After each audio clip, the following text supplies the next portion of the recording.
Thank you very much. Thanks for this invitation and hosting this very, very important discussion.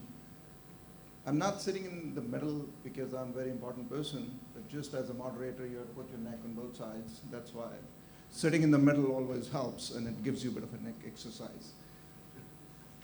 With that, we were just chatting outside, and I said, my request to all the panel members is, say something which these geeks sitting in front of you can't find on ChatGPT.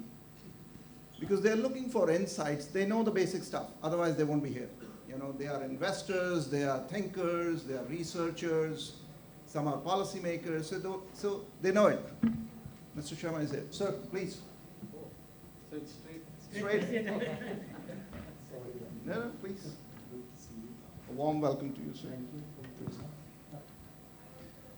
So I was just telling our esteemed audience here that my request to all the panel members is that share your insights, your lived experience on this subject, and enlighten this audience beyond what they can find on ChatGPT.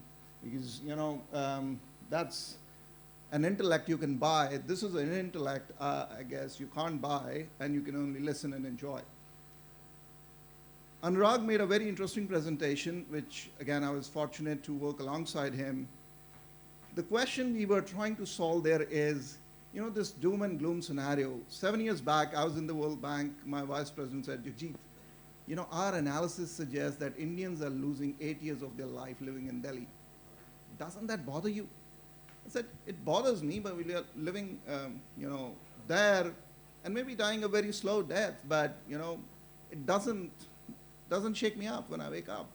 But maybe economic opportunity, especially in day and age we are in, where Indians want to become Viksit and have, 30 trillion economy, maybe this imperative that we can really make money while cleaning the air, while maybe living a healthy, clean life, and also being rich may excite everyone. And we said, okay, let's look at the numbers. And you saw the numbers. We went sector by sector. Industry Association validated it, and we went to investors and said, do you see a real opportunities, or we are creating hot area?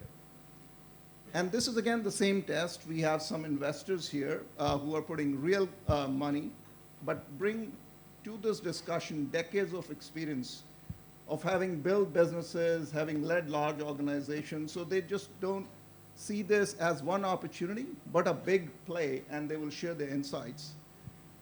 With Karthik, we're going to hear what does the ecosystem play look like.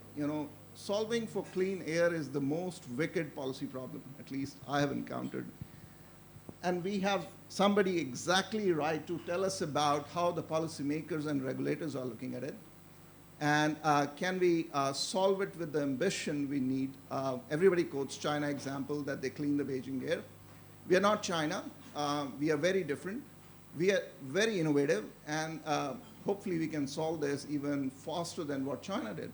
So I want to pose that question to Sir as well. But before we get started, let's start with the ecosystem play. Get a sense of the overall ecosystem, how we have moved the needle from a doom and gloom narrative to maybe now an economic opportunity narrative. Solutions are there, policy is moving, even politicians are talking about it. So Karthik, putting you on spot here, give us your vantage point. Is the ecosystem moving, and what role you're playing in that? Over to you. Sure. Thanks, Jagjeet. And again, thank you to the IVCA for convening this forum. I think the first big thing of the ecosystem moving, which we must call out in this forum, is that it's no longer a conversation just about the environment, just people who are out there trying to make a noise from like a pure nature perspective. What we're seeing here is a real economic opportunity. We're hearing this conversation come up in rooms of different kinds all over. And I think the first thing we must acknowledge, at least in the Indian context, is, as Jagjeet pointed out, the solutions are there. Like, we're seeing advancements that are happening from an air quality monitoring perspective. If you go into sectors, India is ahead of the curve when it comes to electrification in the transport space. There's a lot of conversation now around industry and waste burning that's promising as well. The government has backed this movement as well. Like, I think credit where it's due, significant money has been invested in the last few years to address a problem which, as Jagjeet pointed out, is tricky, right? Like, your work, there's no one department for clean air. You may have the pollution control board, but then you're dealing with the environment ministry, there's a transport ministry, there's your industries ministry, waste. For each of the sources, you have a ministry. There are different levels of jurisdiction across various levels of government. I mean, Dr. Sharma will, of course, talk about that in greater detail. But accounting for all of that, the government has committed significant money. The National Clean Air Program committed about $2 billion in its first phase. The second phase is expected soon, of which, again, utilization was about $1 billion, which is still significant.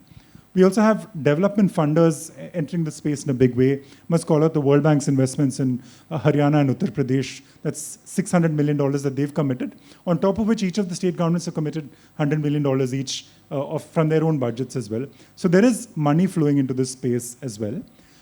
In my mind, I think as we think of the ecosystem as a philanthropy, we see our role primarily in being catalytic, right? Like, if there's a gap in terms of evidence, can we make that available? And that's where Jagjeet, Anurag, the Dalberg team did such a fine job in putting together this business case for clean air. The second thing, and of course, I think the second thing that's important when it comes to evidence is that the evidence is relevant from a policy perspective, which is something that we've consciously looked to back. And again, I think just to credit Dr. Sharma here as well, like every conversation with him has always been very insightful in terms of the right kind of targeted evidence that we need. We're seeing that with the Delhi EV policy work as well now. A lot of years of evidence by various partners has gone into this effort. And the second thing we talk about, and I realize I'm talking about, the second thing that we talk about as a big need in my mind is now moving that needle from evidence policy to implementation, which in our mind is still, like, based on everything that we're observing, still a bit of a gap. There's a big role here for businesses as well. Like, how are we sort of doing the kind of project planning that's required to make some of these cleaner transitions bankable? That's a line of work that we've started now, particularly in the heavy-duty vehicles, small industry space, to see how can transitions be more bankable. And a lot of encouragement, again, from the new announcement of the NASFR scheme from a transport perspective.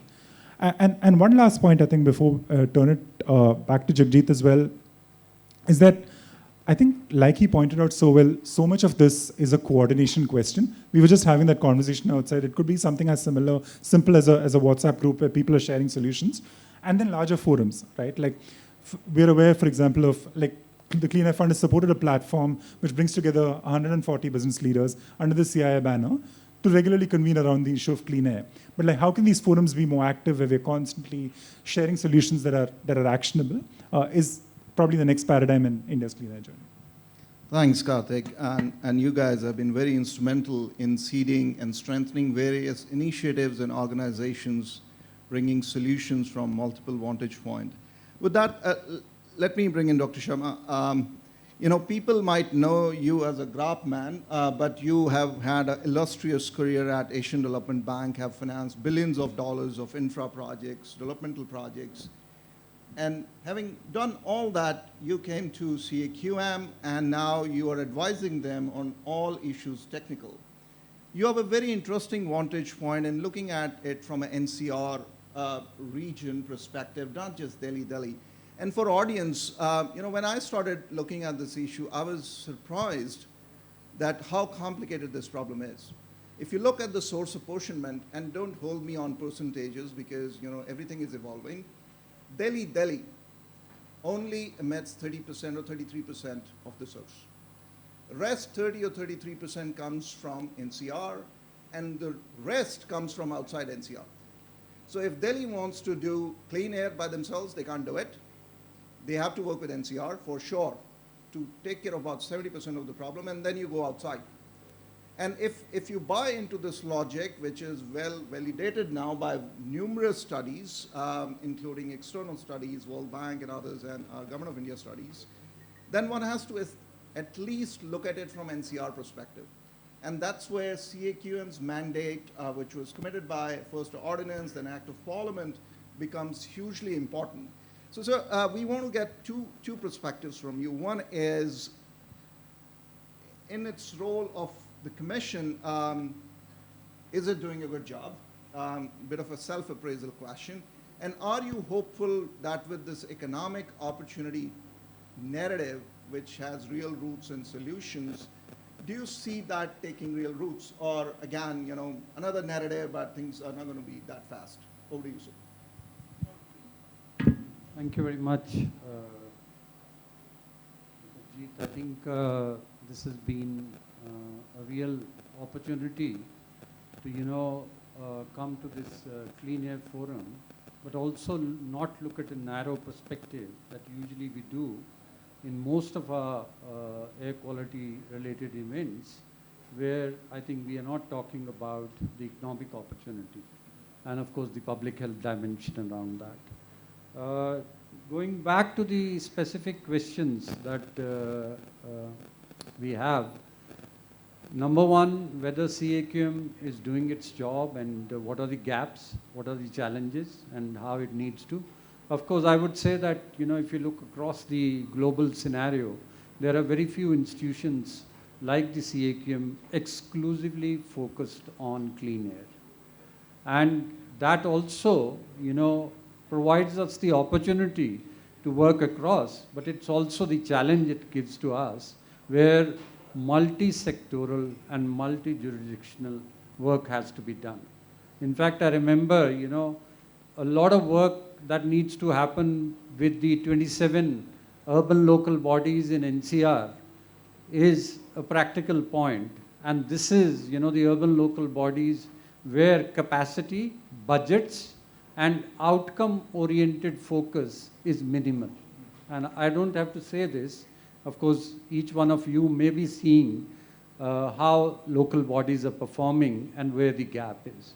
So again, when I say outcomes, we were looking at the, let's say, the road dust issue, and it's all about inputs and outputs, X budget spent, X kilometers of road laid, whether it actually led to the abatement of PM10, that's not part of my indicator. I don't have to report on that. And that is where the problem comes in. So it's a routine job and you have to follow up on that. So how did CAQM take up this issue?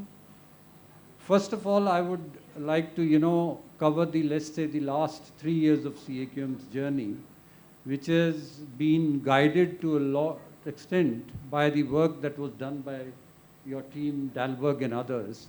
And I have been, working in this area, climate, environment, of course, air quality, for the last 30 to 40 years. But I've seen very few, and everyone talks about, policy and evidence-based policy. But I would actually trace back to the discussion that I was having with Jagjeet and his team, where they had actually, identified the outcomes. So if you do X on transport, this is what you're going to get in terms of PM 2.5, PM 10, NOx, and this is what you want to do, which needs X amount of budget and which needs. So I think that whole outcome focus that has been brought in by this team has been excellent. The way they have actually circumvented the segregated nature of air pollution by bringing in the Niti Aayog right at the top and then pushing these components. So when we talk about Naya Safar Yojana, or if we talk about, it's known as Parivartan now, the Parivartan Yojana, or the others that are there in terms of industry, the road dust, and the development of the CAQMS stations, the automatic stations. I think everything is focused on that outcome, and the budgets have been realized based on outcomes. So that's an excellent piece where, you do all the analysis and push a ministry like, let's say, MORTH to say that, this is fine, but we want to ensure that BS 1, 2, 3, and 4 trucks need to change to BS 6, because that is actually going to lead to X amount of emissions saved in Delhi, saved in the HVD, we call it the high vehicle density districts. Now under the NCR PB, it is known as Central NCR, and of course the rest of NCR. And of course, we just are not restricted to Central NCR or the rest of NCR. We are also there for the adjoining areas, given that we are operating in an airshed approach. So the first thing that I would like to emphasize is that within the the evidence that was created, the outcome focus that was created actually led to work in these 7 areas. And today I can say that it's not just the Naya Safar Yojana or perhaps the lowering of emission standards in the industry from 80 to 50, and then commensurate work on the OSIMs as well as the APCDs. With the budgeting that is being provided by the respective environment departments, the transport departments, and the central government, has been a real success. And that's, I think, the way to go about it. You need to focus on the outcomes and ensure that you take along down the municipalities, the staff, which are currently very happy with reporting on inputs and outputs, but not on outcomes, which is around, how much clean air that we are actually doing. So that has been a good example. And I would say that the second issue that I wanted to highlight here is, the air quality space perhaps is being taken over by the decarbonization side. And this whole push towards net zero, of course, which is important, to some extent is eclipsing the air quality space. And, you talk to the transporters, they talk about, decarbonization achieved X, Y, Z, CAFE norms, we are going to do this. Of course, we are not concerned with that because that's a longer term goal. Our goal is what happens with PM 2.5, which for the whole year in Delhi, and even now when we are sitting here, is almost around 100. PM 10, same NOx, SOx and others. These are parameters, these are somehow eclipsed by the decarbonization side. So what I would say that, decarbonization is our longer term goal, but we need to do this. The third issue I wanted to just flag here is the evidence and research. Currently, in CAQM, we are handling an R&D budget, and we had about a call for proposals. 90 proposals came in. We shortlisted some of them. And what I found out is that it's all oriented towards developing papers, largely from academic institutions, longer term research. Very few of them, in fact, out of those 90, I could just single out around 26 proposals, which I then shared with IVCA. I said, you need to give them an opportunity to pitch there to the venture capitalists so that they are the ones who are ready with their technologies, looking for scaling of technologies. And we cannot afford the time where we continue to do 2- and 3-year research, come out with the academic papers, but very few it is translated into technologies, processes, and systems that actually deal with clean air. So I would just, stop here in terms of my early observations, but I can certainly come Thank back. you, sir. And thank you. These are really insightful remarks, and I think CAQM gets an A+ from my end. You mentioned 2 things as you were closing. One is this bit of an overhang or shadow of decarbonization agenda on air pollution. And we have someone who just mentioned something similar to me outside. He said, Jagjeet, finally we are talking about EVs as a clean air solution rather than just CO2 and decarbonization. And then people say, oh, your grid is still polluted, so where is the reduction? And we chase our tail over and over again. So with that, let me bring Shishir, you are investing in this space. So spend 30 seconds on what your day job looks like, and then let's talk about the investable opportunity, both in the EV space, not just the policy which we have just seen in Delhi, but a larger agenda in India, but also waste management. I presume you invest in both. Please. Thanks, Jagjeet. I think, so let me quickly start about day job that I do as well as my fund. So we are India's first and still the largest climate-focused institution, climate-focused fund. It's a $750 million fund, but we've deployed about $3 billion already in last 6 to 7 years. Built several industry first platforms, the largest independent electric bus operator in the country, Green Cell, Asia's largest compressed biogas plant in Indore, along with 6 others.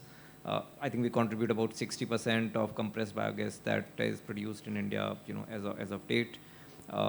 the largest employee transportation solution for GCCs in terms of electric cars. Some of the reasonably large platforms on energy transition, both from solar generation as well as for the utilities as well as for the CNI business. So we've done all of this over the last 7 years, with the focus that apart from solar, the ecosystem did not exist, and that's what we really focus upon. Greencell, for example, is a company that we started in 2019 because there was really nobody out there doing this work.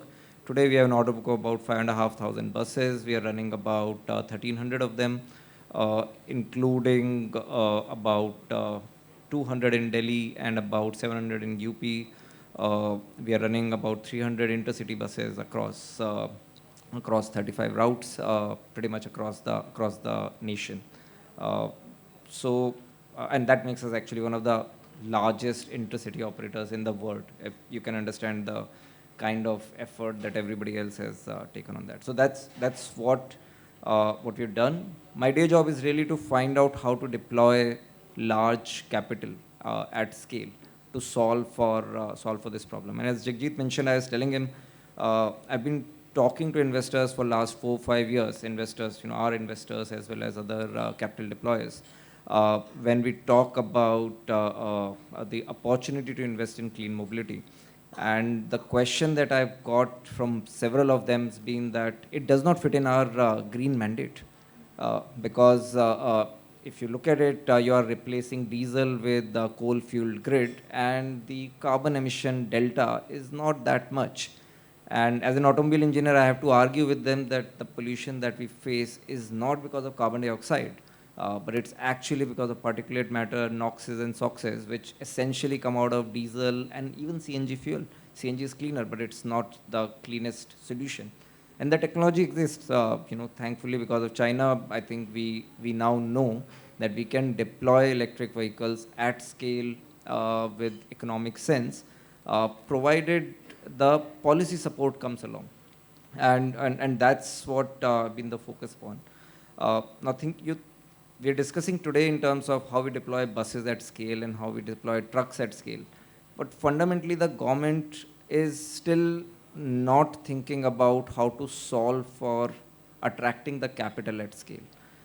Capital does not really care about, to a larger extent, how much it solves as the outcome of air quality, or for that matter, decarbonization. And that's been one of the fundamental problems in climate investing. Capital only solves for how do you actually, solves for return, at some sort of returns, which shows that if you keep on deploying in this business more and more capital can go in and more returns can be generated. At the same time, the climate can be solved. Renewables have demonstrated it in last 15 years.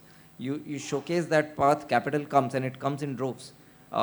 Buses, for example, now reached a place where we can see capital chasing this opportunity. However, when you look at the larger air quality problem, we still don't see that as the larger picture.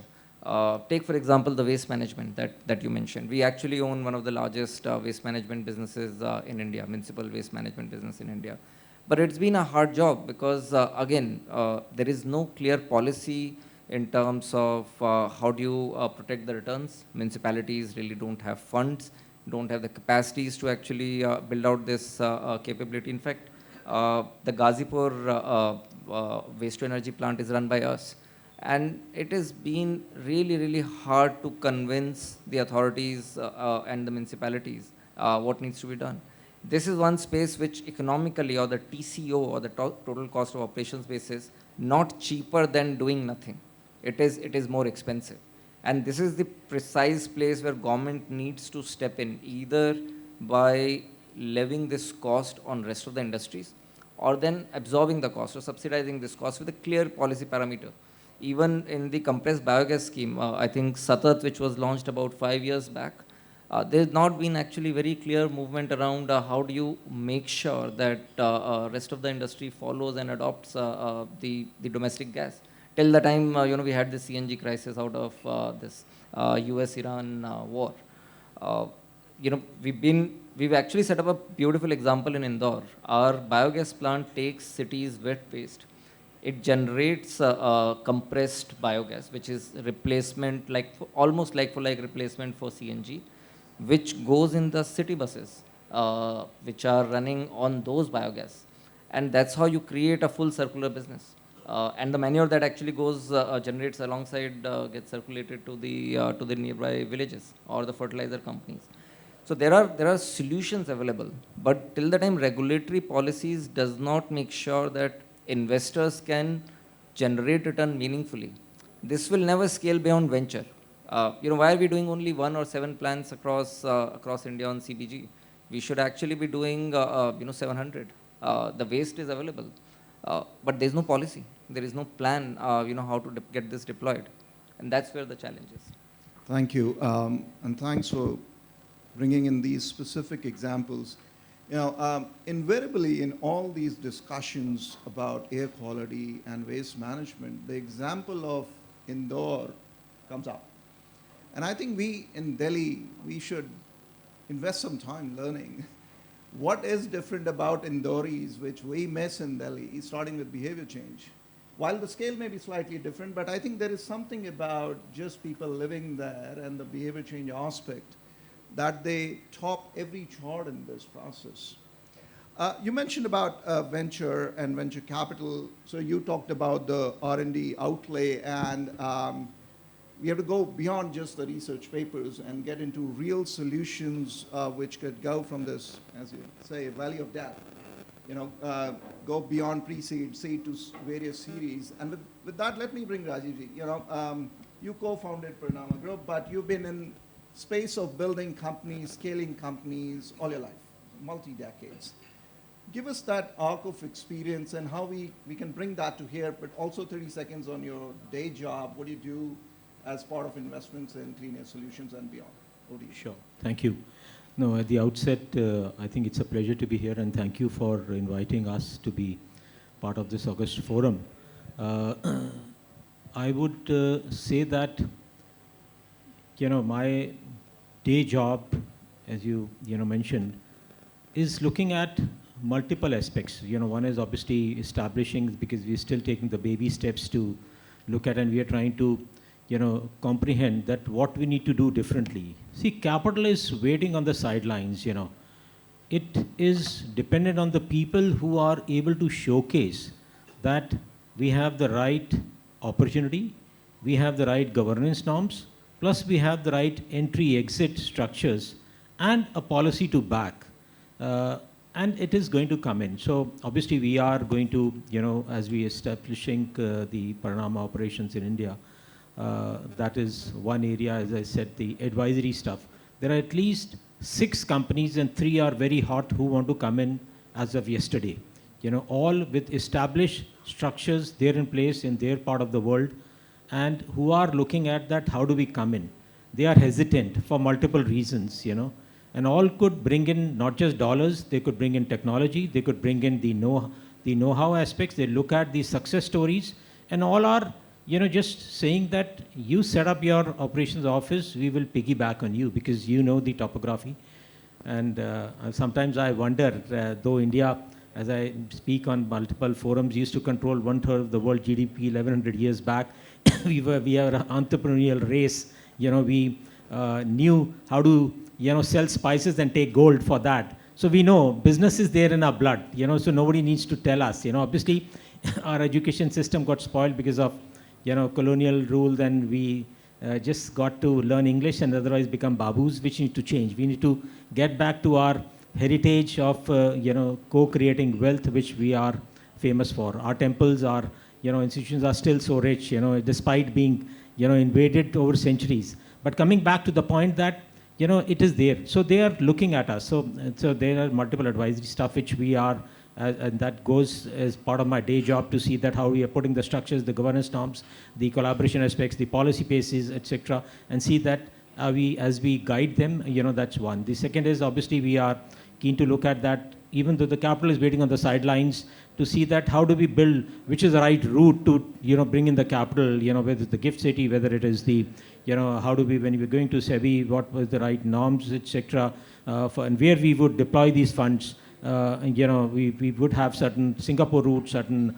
Mauritius routes, certain City of London routes, multiple, family offices all over the world are looking at. And obviously that is, right up our sleeve, having spent close to 35 years in the corporate world. These are natural areas. And obviously one key piece, and as, Guneet, who's the principal shareholder and the core founder, looks at that, how do we enable the policy? Because those are the big gaps, and which is where we need to look at. And like Mr. Sharma very clearly articulated, and due respect to, a lot of work and experience and wisdom which he brings in. But I think we need to look at the end game in sight, and which is what I echo his perspective, that we can talk about R&D, we can talk about, so many things till the cows come home.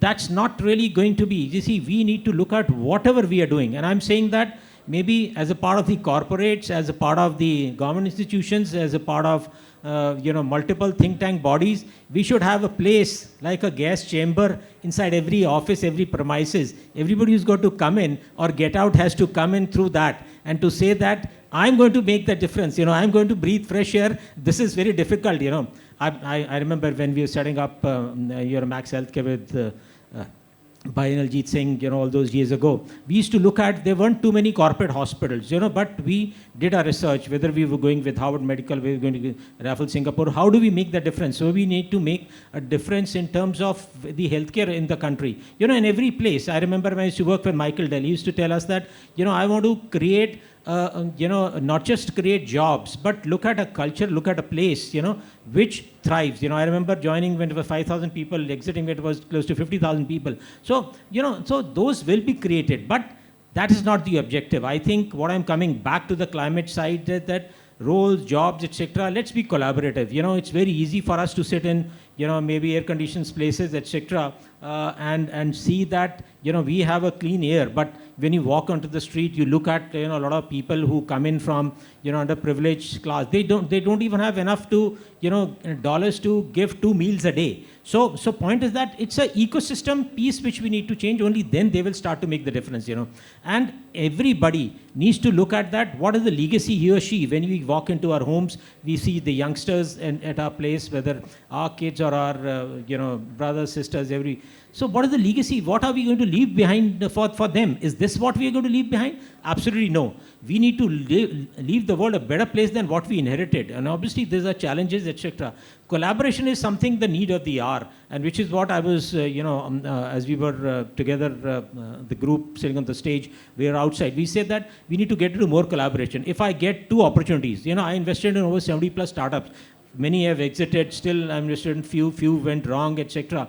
We need to, share with each other the right information, that he's the promoter, he's the founder, this is the technology, let's back it, let's enable. I'm just working with a founder who's creating a plant to manufacture, ingots and wafers in the country, which are 98% is imported. Now, what are we talking about? We've created the best of the solar cells, solar, panels, etc. But we don't have the ingots and wafers. The point is that if China was to shut the tap, then the entire industry, everything will come, collapsing. So point is that I think we need to work with the policy makers. We need to work with, the people who are going to create the businesses. We need to create, enough the right information for the funds to be invested. We need to look at the right set of governance norms so that people queue up outside the doors. That what is your, okay, I missed your first opportunity. Can I come into your second phase? Can I come into your diversification? Can I come into your, new, areas of opportunity? And I think that's where the intelligentsia of this country, intelligentsia of India needs to really come together, and which is not an easy job, because there are multiple, negativities, detectors. But I think every place, I say that in the bureaucracy also, in the entire public space, there should be some think tank we should go to. They should navigate the red carpet. Like I remember many years ago when I first walked into JW, Marriott Hotel, I learned, and this is close to about 35 years ago, they said that whosoever faces the problem owns it. Whether it's the guard, whether it is the, I would say the kind of janitor, in everybody, and that's, he can pull up the CEO, he can pull up, everybody. If this is not sorted, that's the way we need to create. No egos, nothing. Whether it's the institutions, whether it's the government, whether it's the, people who hold the funds, whether it is, the people who have invested, whether the startup guys, whether the mid-level guys who want to scale. the top who are building up huge plants, every ecosystem, and I think that is the game changing. It's a start. How do we do it? I don't have all the solutions, I don't have all the problems, but it's collective wisdom which will win at the end. Thank you. Thank you. It's very heartwarming to hear these civilizational ethos and codes coming from like just hardcore investors, because typically when you sit with them, it's numbers, numbers, numbers. And as you were talking, something was ringing in my head. And as a proud Punjabi and Sardar, I can recite it as we say, Pavan Guru Pani Pita Mata Tat Mahat. And 3 Punjabis, I think, sitting on the dais will empathize with what I'm saying. Essentially, civilizationally, we have never been extractive.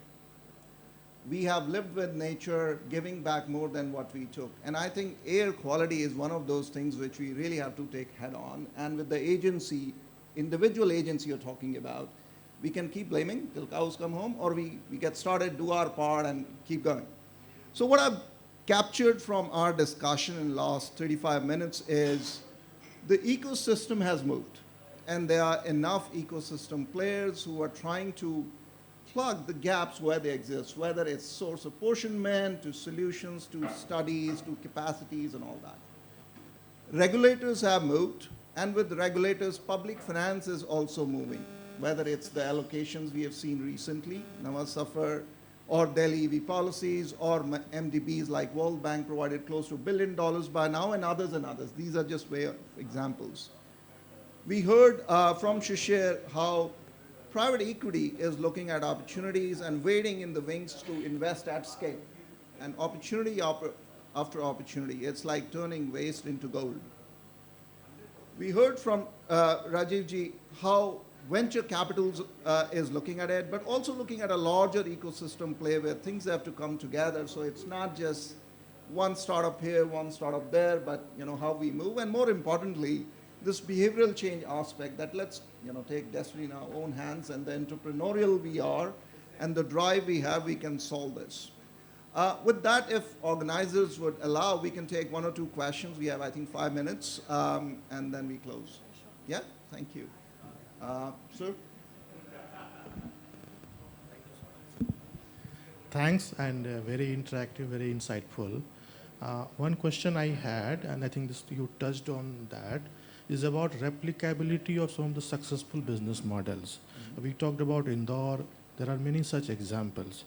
So how do we take care of that part? All of us have been talking about Indore model or some other models for maybe almost a decade now.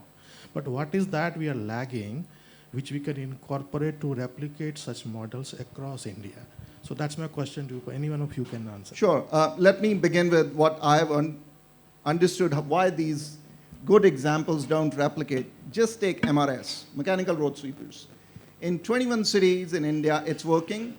In 11 cities, it's working as service model. So MCD equivalent doesn't have to buy all the assets.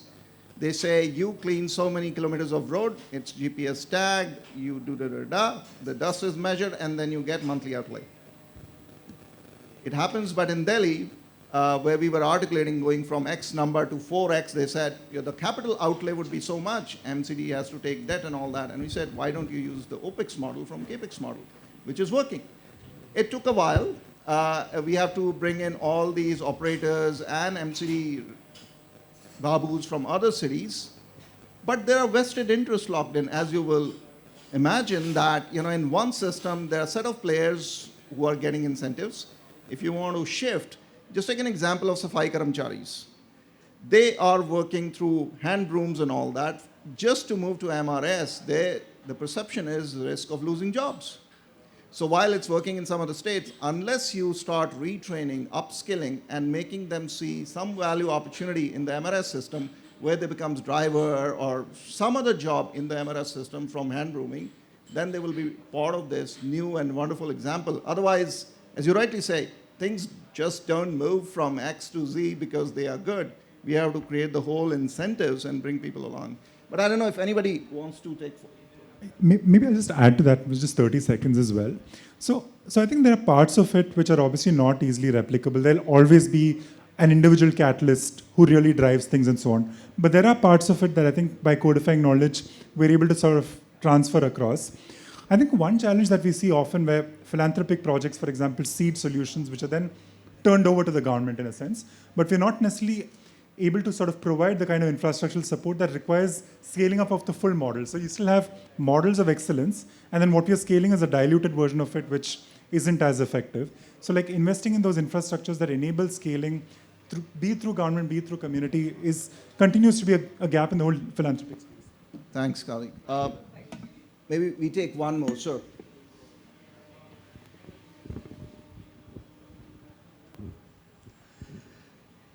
So question is, unless this sort of spreads to the entire country, and we follow what some children have set up a forum for concerned teenagers, and their demand is that all municipal corporations in India should have a carbon budget along with a financial budget, full stop.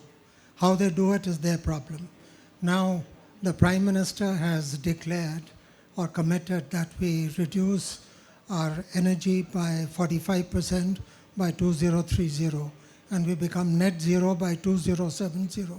So in keeping with the Prime Minister's commitment and vision, the youngsters, the teenagers have written to over 5,000 MPs and ministers and judges and bureaucrats and CEOs demanding that there be a legislation and all the municipal corporations declare their financial budget and a carbon budget. So there's been a very positive response, and my own organization, which is Climate Reality Project, CIIYI, TERI, has supported it, and the Mobius Foundation. So I would request all of you to sort of think and take this forward, because if this happens, then all the municipal corporations will start thinking of what to do, whether it's EVs or recycling or compressed gas or whatever it is. But they will think in some direction. The children are not telling them what to do, yes, but saying, you please go ahead and do it. No, definitely, and I think that's a noble initiative. What this panel is recommending is to add one more agenda point, which is clean air. So all MCDs should have a clean air target as well, in addition to carbon, because what ends up happening is people hide behind these carbon targets of net neutrality 2070, but we are breathing the bad air now. And incidentally, they have a website called sustainablebharat.org.